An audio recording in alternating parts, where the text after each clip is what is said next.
जी बिस्मिल्लाहिर्रहमानिर्रहीम। अस्सलाम वालेकुम। जमाल अहमद ज़ैदी आपके साथ हूँ। फेसबुक और यूट्यूब पर आप मुझे देख रहे हैं। पाकिस्तान तहरीक इंसाफ के लिए बड़ा इंपॉर्टेंट दिन है। मतलब पाकिस्तान की 70% आवाम के लिए बड़ा इंपॉर्टेंट दिन गुजरा है। सुप्रीम कोर्ट ऑफ पाकिस्तान से फैसला आया, जमानत का फैसला आया साइफर केस में इमरान खान और शाह महमूद कुरैशी का। शाह महमूद कुरैशी पर अब जितने भी केसेस हैं उन तमाम केसेस में जमानत पर हैं, जो कि सामने है। अब जाली केसेस कितने हैं, कितने केसेस छुप कर बनाए गए उनका मालूम नहीं है। तो उनकी रिहाई जो है वो कल तक मुमकिन हो सकती है, जबकि इमरान खान जो है वो दीगर 2 केसेस में भी गिरफ्तार हैं, जिनका केस जो है वो एहतसाब अदालत में और आई गेस एक लोअर कोर्ट में चल रहा है। इस सारे मामले पर बात करनी है। सुप्रीम कोर्ट का तफसीली फैसला आया उस पर बात करनी है। मगर उस सब पर जाने से पहले आज ये सब कुछ हुआ क्या? इलेक्शन कमीशन तो पाकिस्तान तहरीक इंसाफ के लिए फूल पत्तियां बिछा रहा था। पीटीआई वाले बड़े खुश निकल कर आए इस्लामाबाद हाई कोर्ट से, इस्लामाबाद इलेक्शन कमीशन के ऑफिस से। गुज़िश्ता रात तकरीबन 12 बजे के करीब इमरान खान ने एक मैसेज जारी किया अडयाला जेल से कि इमरान खान का पैगाम आया। पहले बताया गया बड़ा इंपॉर्टेंट पैगाम आना है, ये पैगाम पहले भी आते रहे हैं। मगर जो रात को इमरान खान का पैगाम आया, इट्स मीन कि Imran Khan is the king of ring.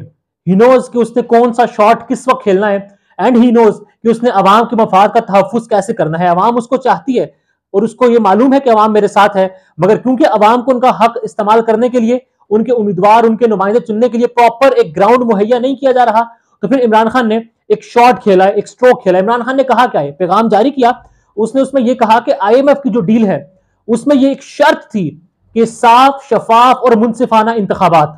अब ये सारा मामला है क्या? इमरान खान जमान पार्क में मुकीम थे, केसेस की भरमार थी, गोली लग चुकी थी इमरान खान को, कातलाना हमले 2 बार हो चुके थे। इमरान खान से IMF का वफ्द मिलने आया। ज़रा IMF के वफ्द ने हुकूमत के अलावा दिगर जमातों से भी मुलाकात की थी। उसमें इमरान खान ने ये यकीन दहानी करवाई थी कि हम IMF अगर मिलता है तो जो भी हुकूमत आएगी वो उस प्रोग्राम को लेकर चलेगी, मगर एक शर्त है, द कंडीशन, वो इमरान खान ने लगाई। और वो क्या थी कि साफ, शफाफ और मुनसिफाना इंतखाबात। मतलब अवाम जिसको चाहे मुंतखब करे, अवाम जिसको चाहे अपना हुक्मरान चुने, मगर जिसको अवाम चुने वही फिर हुक्मरान बने। ये जो कुछ इस वक्त हो रहा है हम देख रहे थे, कागज छीने जा रहे हैं, पेपर सबमिट करवाने जो इलेक्शन के लिए अरेस्ट किया जा रहा है, धमकाया जा रहा है, मारा जा रहा है, गायब किया जा रहा है। इस सब पर इमरान खान का एक पैगाम आया रात को 12 बजे। सुप्रीम कोर्ट ऑफ पाकिस्तान में आज केस टेकअप होना था, पहले से जमानत मिली, उसका तफसीली फैसला जारी हो चुका है, जिसमें यह कहा गया है, पूरा तफसीली फैसला चार्जशीट है इस्लामाबाद हाई कोर्ट के सीजे, मोहतरम सीजे आमिर फारूक साहब के ऊपर। कहा गया जो जुर्म है वैसा कोई मवाद ही नहीं है, और जो सजा सुनाएगी, जमानत का फैसला खारिज किया गया, वो अपने जो सवाबदीदी इख्तियार हैं उनको गलत इस्तेमाल किया गया। फिर यह भी कहा गया कि इमरान खान को कैद में रखने का कोई मकसद नहीं है। पाकिस्तान की बड़ी सियासी जमात की नुमाइंदगी करते हैं, वो बाहर होंगे तो इंतखाब का अमल शफाफ होगा। जो कोर्ट रिपोर्टिंग करते हैं उन सब के वीलॉग, साकिब बशीर साहब का वीलॉग लाजमी देखिएगा तफसीली फैसले पर। वो इसको जो आज हुआ है, जो साइफर केस को वाड़ा है हमारे एक बेंच ने, तारिक मसूद साहब, सरदार तारिक मसूद साहब, अतर मिनुल्लाह साहब और मंसूर अली शाह साहब, उन्होंने, आप देखिए कैसे उन्होंने इसको एक मतलब बाढ़ के रख दिया है। वो शेर अफजल मरवत कहता है ना कि प्रोग्राम तो बढ़ गया, ये साइफर केस भी बढ़ गया, और खान फिर सच्चा साबित हुआ, क्योंकि वो ये कहता था कि ये बोगस केस है। बहरहाल इसके बाद इसी में इलेक्शन कमीशन केस टेकअप हुआ, सुप्रीम कोर्ट में बात की कि हमें लेवल प्लेइंग फील्ड नहीं दी जा रही, हमारे जो कागजात जमा करवाने के लिए लोग जाते हैं उनको उठाया जाता है। तो फिर ECP ने, भाई ECP में तो आज तहरीक इंसाफ के लोग बाहर है। मैंने उमैर न्याजी से बात की, शुएब शाहीन से बात की, नयाजुल्लाह न्याजी से बात की। वो तो कहते हैं जज अंदर जो सारे बैठे हुए थे लोग, वो तो ऐसे जैसे हम आप बताएं मुर्शिद गलती है कि सानू 10 की करिए। अब उन्होंने एक मरासला भी जारी कर दिया, कहा इंक्वायरी करें, पेपर जिसने छिने करार वाकई सजा दें।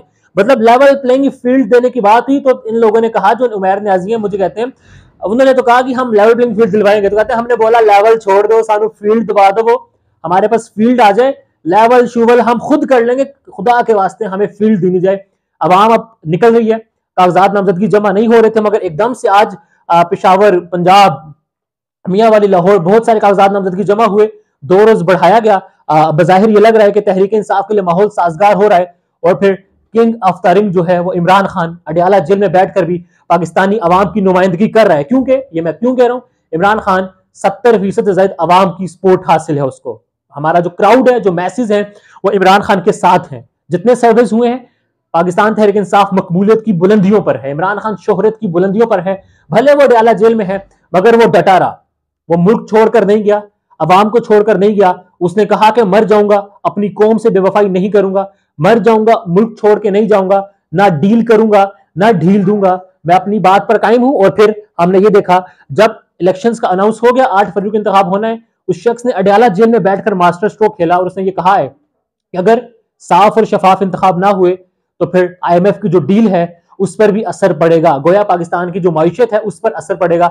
जब तक पॉलिटिकल स्टेबिलिटी नहीं आएगी, इकोनॉमिक स्टेबिलिटी नहीं आ सकती। सो जो किंग बैठा है डाला में, he knows when to play and how to put the card जो उसके पास है, और वो बड़े इंपॉर्टेंटली और बड़े स्मूथली इस वक्त पाकिस्तान की सियासत को भी कंट्रोल कर रहा है और जो सब कुछ हो रहा है उसको भी वो कंट्रोल कर रहा है। अब देखना यह है, इलेक्शन कमीशन ने बड़ी यकीन दहानियां करवाई हैं, बल्ले का निशान पाकिस्तान तहरीक इंसाफ के पास रहेगा। अगर ECB ले भी लेता है तो पेशावर हाई कोर्ट से वो पाकिस्तान तहरीक इंसाफ को वापस मिल जाएगा।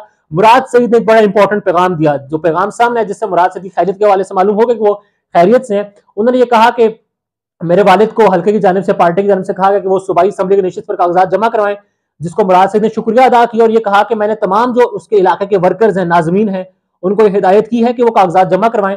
जो सूबाई असम्बली का टिकट है, यानी कि खैबर पख्तूनख्वा की सूबाई असम्बली जो कि मुराद सईद के हल्के में आती है, जो कि मुराद सईद की कौमी असम्बली के नीचे आती है, वो टिकट किसी तहरीक इंसाफ के कारकुन को मिलेगा।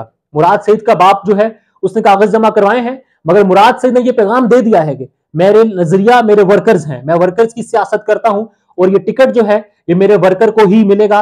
तमाम नाजमीन कागजात जमा करवाएं, टिकट इन्हीं में से किसी को मिलेगा। सूबाई असम्बली मुराद सईद अपने नीचे जो हल्का है, घर से किसी को ना दिया, बाप ने जमा करवाए कागज, मगर मुराद सईद ने यह पैगाम दिया कि टिकट मैं किसी वर्कर को दूंगा। वर्कर कागज जमा करवाए, कारकुन कागज जमा करवाए, वही इलेक्शन लड़ेगा और फिर मुराद सईद जो है वो उस कारकुन की कंपेन भी करेगा।